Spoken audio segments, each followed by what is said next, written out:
Here I have REALME GT 2 Pro, and today I'm going to show you how to record screen on this device.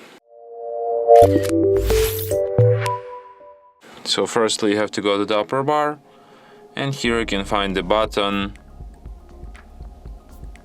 Screen Recording.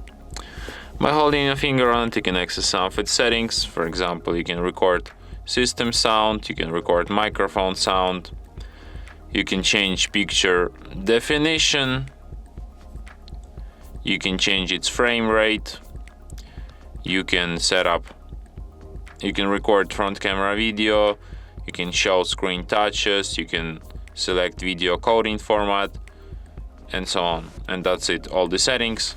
So to start recording, just tap on this button once, then tap continue. While using the app, allow, this menu appears. From here you can access some settings too. So to start recording, just tap on this red button once, and after that recording immediately starts.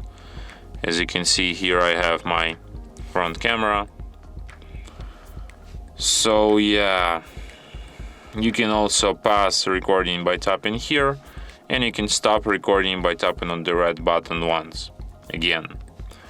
You can find your recording in gallery in the screenshots album, and here they are. Just tap on this red button once, and after that recording immediately starts. And from here you can share, edit or delete your recording. And that's it. Thanks for watching. If you find this tutorial useful, don't forget to hit that like button and subscribe to our channel.